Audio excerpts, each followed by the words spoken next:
Le MacBook Air M3 est sorti il y a déjà plusieurs mois et certains d'entre vous pensent peut-être à l'acheter. Dans cette vidéo, je vous explique pourquoi ce n'est peut-être pas le choix le plus judicieux. Le MacBook Air M3 est clairement un rafraîchissement de la gamme. Il vient avec une puce qui est gravée en 3 nanomètres au lieu de 5 nanomètres, donc capable de contenir plus, de stacker plus de transistors par rapport à la puce M2. Ce qui résulte à de meilleures performances graphiques, à une meilleure puissance de calcul et à une meilleure IA. Concrètement, quand on parle de la puce M3, on parle de 10 à 15% de performance en plus en graphisme en IA ainsi qu'en calcul brut. Pour la partie IA, cela consiste en un meilleur, ce qu'ils appellent Neural Engine. En fait, c'est le moteur de calcul de tout ce qui est intelligence artificielle. Et l'intelligence artificielle sur les MacBooks, c'est tout ce qui va vous aider lors des traitements photos, traitements vidéo.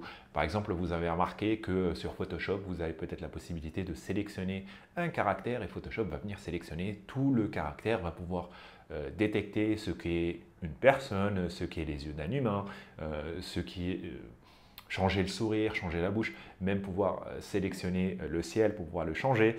Dans une vidéo, c'est pareil, vous allez pouvoir faire un flou d'arrière-plan.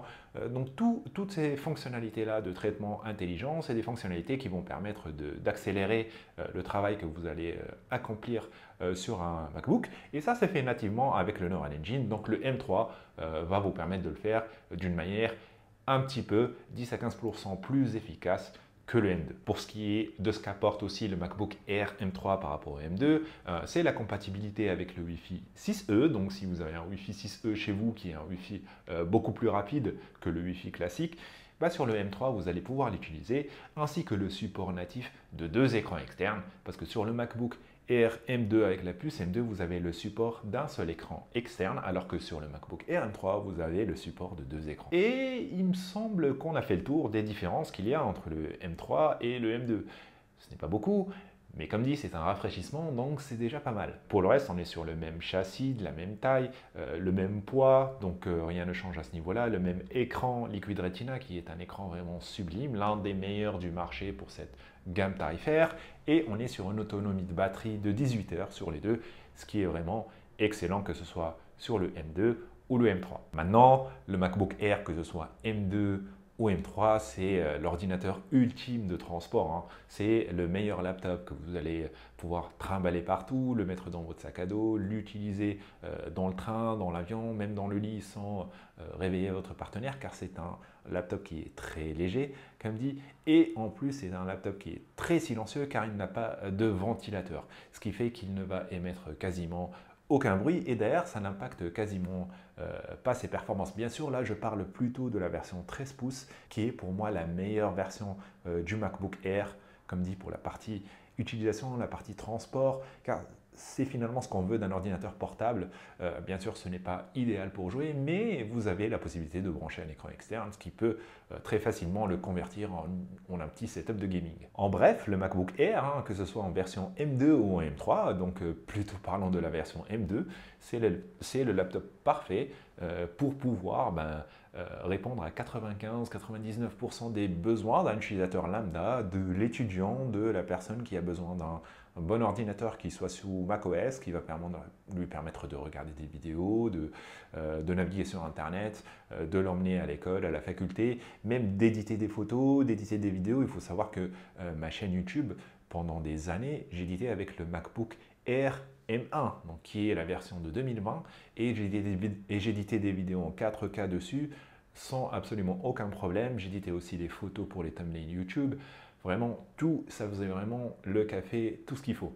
Donc la version MacBook Air M2 aussi va pouvoir répondre facilement à votre besoin. Petite parenthèse pour vous parler de ma chaîne, on est maintenant 5000 abonnés sur la chaîne, on était 200 il n'y a même pas 2 ans, c'est un truc de malade. Si vous ne me connaissez pas, bienvenue à vous, je fais des vidéos, je fais des revues tech où je vous parle de nouvelles technologies sans pour autant vous ruiner. Si ce genre de contenu vous intéresse, n'hésitez pas à vous abonner. Maintenant, je vous explique pourquoi le MacBook Air M3 n'est pas forcément le choix le plus pertinent. Comme dit, si vous faites partie des 99% des gens qui veulent un Mac, qui veulent un ordinateur portable sous macOS et ne veulent pas d'un Windows parce que voilà, pour le boulot ou bien pour l'école, il faut des applications compatibles macOS et surtout parce que c'est un système d'exploitation qui est quand même un petit peu plus sécurisé et moi j'apprécie pour tout ce qui n'est pas du gaming. Non, pour le gaming, il est vrai que Windows est beaucoup plus adapté. Si vous voulez un ordinateur qui soit performant, qui soit léger, silencieux, et qui a une batterie qui tient mais phénoménale, et en plus un laptop qui va tenir 5, 6, voire une dizaine d'années sans aucun souci, eh bien le MacBook Air M2 répond parfaitement à votre besoin, sans vraiment, en fait, vous n'avez pas besoin de plus. Maintenant, si vous faites partie des personnes qui veulent les performances en plus, si vous me dites, ouais, ce TV c'est mignon, mais moi les 10% de performance, j'en ai besoin. Et bien sûr, si vous en avez besoin, là c'est autre chose. Là, vous allez devoir monter un petit peu de budget et monter un petit peu de gamme. Donc imaginons que vous allez sur le M3 et que vous avez besoin de performance. Si vous avez besoin de toute façon de ces 10% de performance, ça veut dire que le CPU, c'est ce qui va vous bloquer. Mais sauf que avoir un CPU performant, mais avoir le modèle de base avec 8 Go de RAM à côté, et là ça ne va pas. Si vous me dites que vous avez besoin d'un ordinateur très très performant, mais que vous achetez la version 8 Go de RAM, c'est qu'il y a un petit problème quelque part. Donc il va forcément vous falloir la version 16 Go de RAM. Et donc vous prenez la version 16 Go de RAM avec le CPU M3 qui est un petit peu meilleur que le M2. Maintenant, vous allez sûrement installer des applications très gourmandes et tout, et donc le SSD de 256 Go n'est forcément pas suffisant. Donc vous allez vouloir prendre le SSD de 512 Go. Et d'ailleurs, petite parenthèse pour dire que je trouve que c'est vraiment scandaleux qu'Apple propose encore des SSD de 256 Go et qu'ils se prennent autant de marge pour l'upgrade sur 512 Go. C'est vraiment 250 € de plus juste pour avoir un peu de SSD, je trouve ça dingue. Et donc si vous choisissez un MacBook Air M3 avec 512 Go de SSD, 16 Go de RAM, vous êtes sur un laptop de plus de 2000 €. Pour un MacBook Air, je trouve que c'est vraiment énorme. Si vous dépensez 2000 €, ça veut dire qu'il ne vous faut pas un MacBook Air finalement. C'est peut-être que le MacBook Pro est meilleur dans cette gamme tarifaire. Et maintenant, je vous vois venir, le MacBook Pro M3, il est à quasiment 3000 €, 2700 €.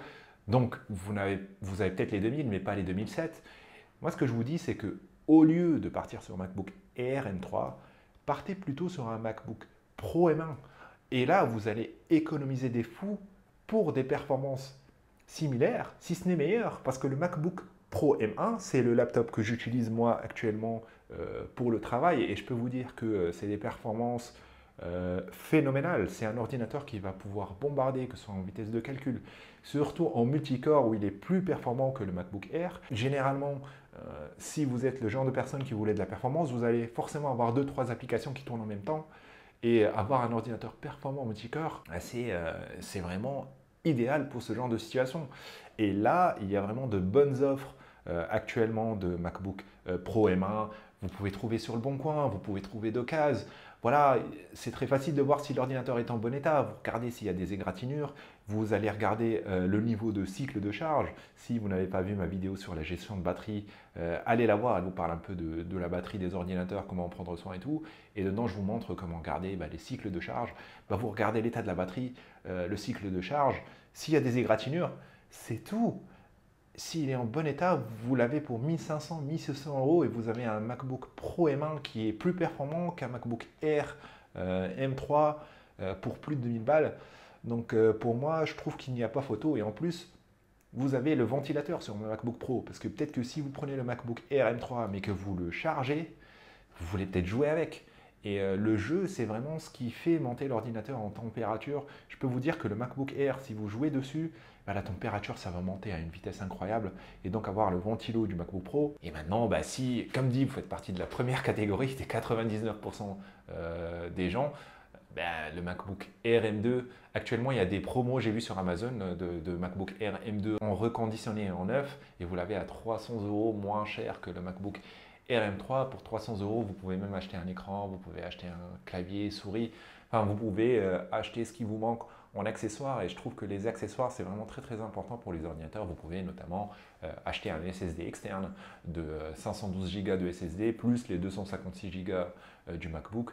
Vous avez quasiment presque 1 Tera de SSD pour beaucoup moins cher que le MacBook Air M3. Dites-moi en commentaire si vous avez acheté un Mac récemment ou si vous pensez à en acheter un. Et si c'est le cas, dites-moi quelle version vous faites de l'œil. Je réponds à tous les commentaires. Abonnez-vous pour ne pas louper ma prochaine vidéo. Je vous dis à plus. Prenez soin de vous.